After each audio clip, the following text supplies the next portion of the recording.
because I figured so many people keep asking for a spec list of the car and what exactly it's done to it. I figured why I had a bit of time and access to the ramp, get to see the boss, I'd send it up in the air and go through absolutely everything that's done to the car and just have a quick run over it. If you want more in-depth details, then I can make a more in-depth detailed video where we can talk more about things individually, but this will just be a basic rundown of the stuff done to the car. So let's get it on the ramp and we'll get started.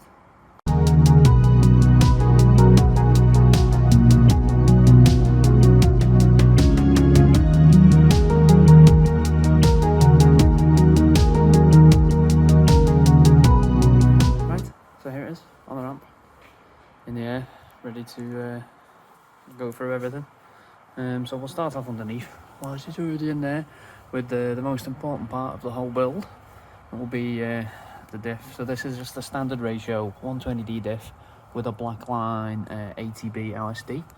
A lot of people say, they don't work for drifting. They're not great. Yeah, they might not be the best, but they work perfectly fine. Especially with the amount of use I've had out of it, and it's still going. It's been completely flawless, works fantastic on pretty much any surface really, as long as you've got decent amount of traction on both wheels, which I do, given the tyre size that I run. They work fantastic. I've got no faults with that whatsoever, to be honest. It's perfect.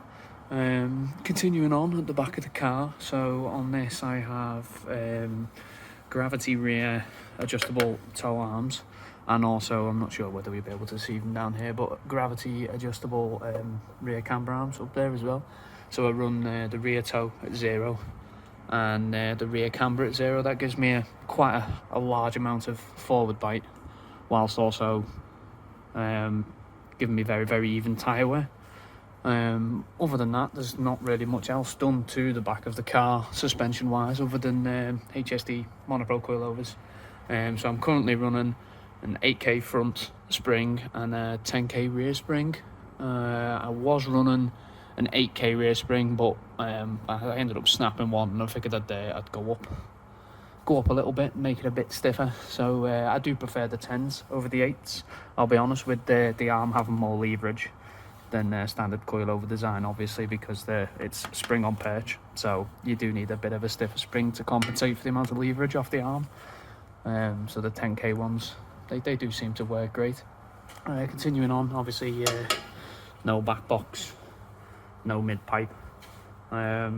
She's just straight through from front to back. She's not overly loud, but she sounds pretty good.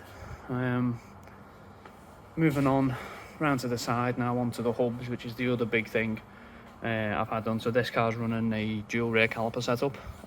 One's for main brake and one's for the handbrake, running on a completely separate system. Again, that works fantastic. It's easy enough to do, but you need to buy brackets and get them welded onto the hub, which, if you don't know someone who's good at welding cast steel, obviously you've got to heat it right up to weld it on. No, they work great. I think they were only 50 quid off the internet. Fantastic thing. I love them. I know everyone's got this stigma around hydros and specifically dual rear caliper stuff, but for what I do a lot of road driving. To keep the brakes and the hydraulic handbrake separate is obviously a good thing. No under trays or anything, just completely bare under here.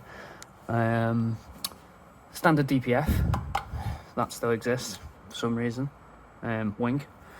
Moving on towards the lock kit now. So this is a CNC 71 lock kit. It's a Polish company. It's just an adapter style lock kit, as you can see by the adapter plates here that bolt onto the bottom of the hub. Now this was by far the biggest change that I made to the car. Absolutely fantastic in terms of both self-steer, front grip and drivability. We do, for most people I know that run this kit, and with which there's not many, we do tend to go through track rod ends, inner rack arms commonly, and the ball joints. The good thing is they're all off the shelf from Euro car parts. I think the inner tie rods, or the rack arms should I say, they're just standard E36 ones, and the track rod ends and the lower ball joints are off a Lexus. I believe it's an RX 400 or something along those lines. So the parts are easy enough to get from, which is great. The arms, I don't think will ever manage to break. The arms, they are incredibly thick CNC steel. So, but yeah, other than that, up the front, that's pretty much it done to it. Obviously, I've got no arch liners or anything.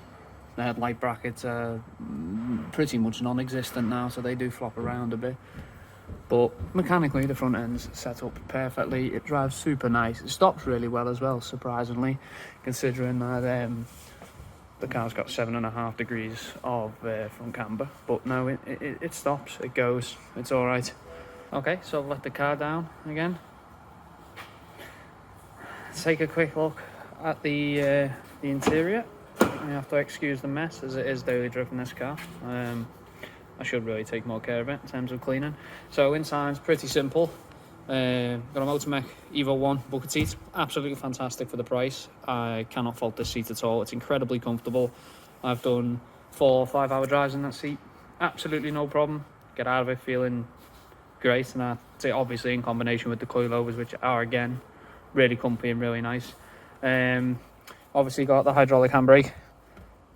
Mounted on a 45-degree angle, just because unfortunately logistically I didn't really want to cut all the centre console to get it to fit properly.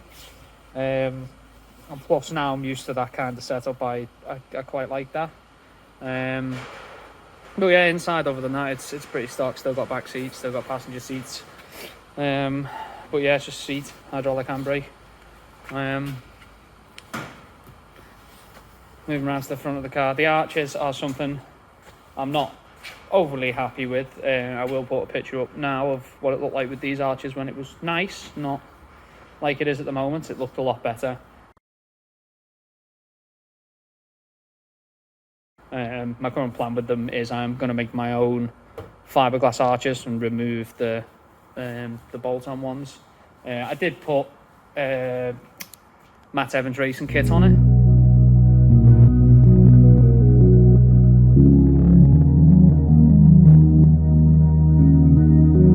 Great, but unfortunately with the lock kit, I couldn't run it low enough to make the kit look right. So I ended up just going back to my original sort of janky setup, we could call it. Engine-wise, don't really want to go into too mad details. But basically it's just unopened, bone stock 120D. I service it every 2,000 miles because it's obviously the N47 D20, which have the timing chain issues. But yeah, it still goes. Clutch is original, drive shafts are original. Drivetrain wise, it's flawless.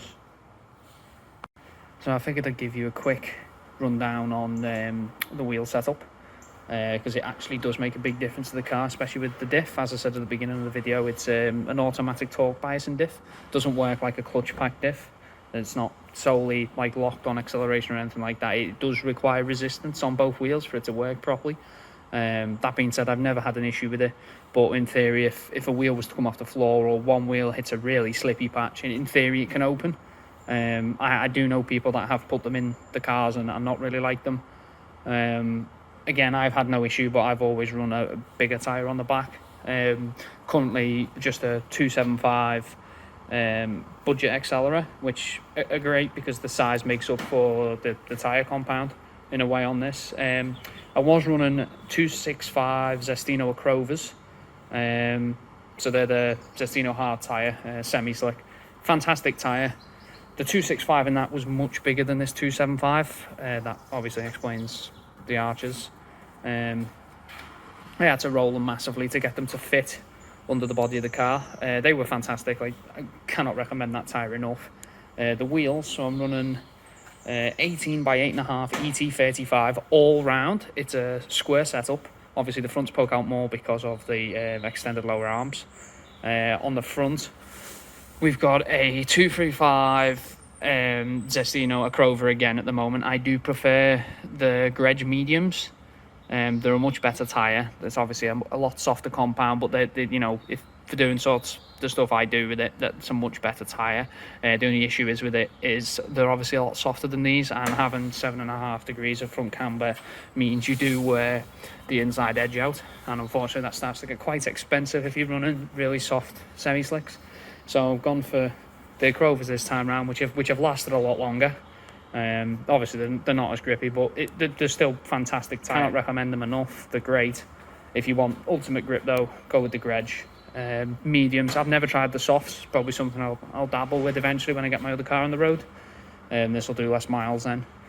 Try and run semi-slicks normally, but obviously sometimes money's an issue. But other than that, tyre-wise, wheel-wise, just if you're running an automatic torque bias and diff, just run something bigger on the back. Make sure it's got decent contact patch to make the diff work properly in your favour. That being said, I've never had a single issue even on 225s. It's always been great, but then again, this car is very, very heavy. I think when I weighed it on the weighbridge last, with some minor things stuck out of it, obviously the driver's seat stuck out.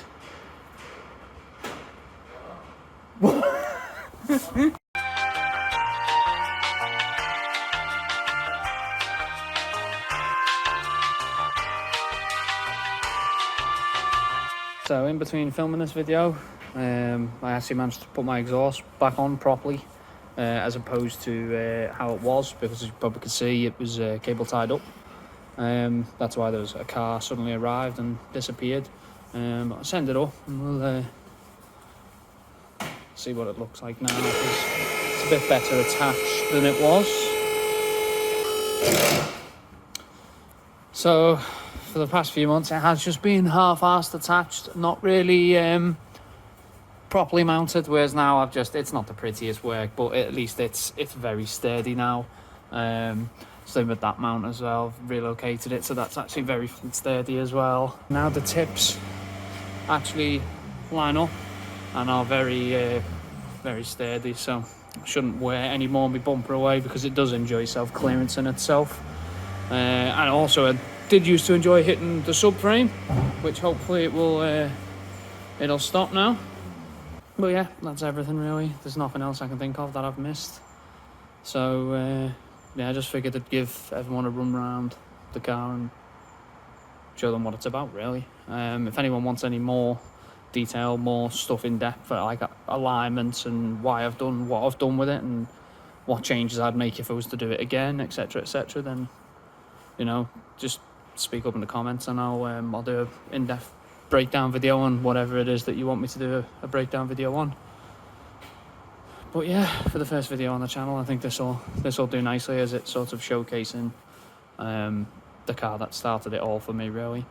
In the real world, I've obviously messed with sim drifting. Anyone that knows me knows I've been doing that for 15 plus years, but this is the thing that got me into it in real life and allowed me to do it reliably for the past 2 to 3 years now. I've owned the car for 7 years, but it's only the last 2-3 years it's escalated into whatever the hell you want to call this. But yeah, that's it. Until the next one. Well, goodbye, I guess.